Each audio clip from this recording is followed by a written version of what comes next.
डरना चाहिए उस वक्त से कि जब हमारे दिए गए दर्द को सहकर कोई खामोश हो जाए और वो अपना मामला अल्लाह के सपुर्द कर दे। दिल का सुकून पाने के लिए दूसरों को सुकून देना लाजमी है। जब तक आपकी वजह से दूसरों के दिल बेसुकून रहेंगे, यकीन जानिए आपको सुकून नसीब नहीं हो सकता। दोस्तों, अपनों की गलतियां भी अपनी ही होती हैं। मिलजुल कर ये गलतियां सुधार लेनी चाहिए, बजाय इसके कि अना की दस्तार बांधकर दूसरों के झुकने का इंतज़ार करें।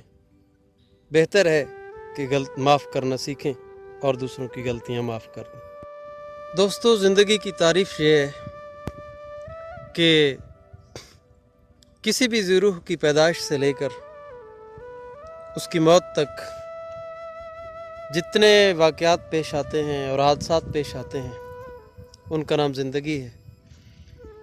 किसी ने इसको किस तरह ताबीर किया, किसी ने किस तरह ताबीर किया, हर एक की अपनी राय है, लेकिन ज़िंदगी खुद बताती है कि मैं क्या हूँ। दरअसल ज़िंदगी एक अमानत है जो अल्लाह रब्बुल इज़्ज़त की तरफ से बंदे मोमिन को अता की गई। सो अमानत अमीन की मर्ज़ी से इस्तेमाल करनी चाहिए।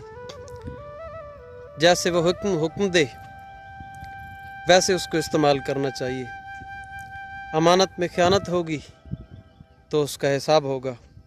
लिहाजा हमें ज़िंदगी अल्लाह के बताए हुए अहकामात के मुताबिक गुजारनी चाहिए। वही ज़िंदगी का अमीन है, वो देने वाला भी है, वो लेने वाला भी है। दोस्तों, अगर आप चाहते हैं कि आपको खुशियाँ नसीब हों तो खुशियाँ तकसीम करने का हुनर सीखिए। यकीन जानिए खुशियाँ दौड़ कर आपके पास आएंगी। ज़िंदगी आसान किसी की भी नहीं होती। कोई झेल लेता है और किसी में बर्दाश्त करने की हिम्मत ख़त्म हो जाती है।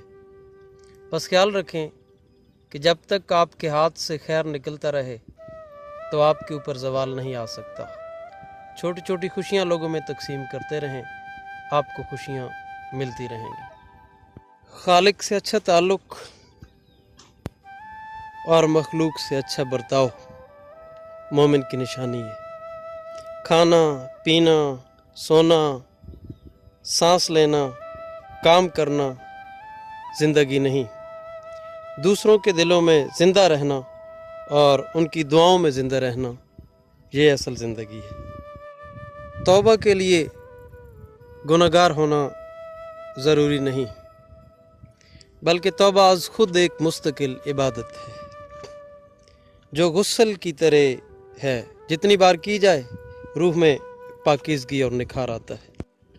दोस्तों, अल्लाह से रुजू करने में कभी देर न करें। उसके पास गुज़रे हुए कल की माफ़ी भी है और आने वाले कल का इनाम भी। बस आजिज़ी से मांगते रहें, अल्लाह रब्बुल इज़्ज़त अता करता रहेगा।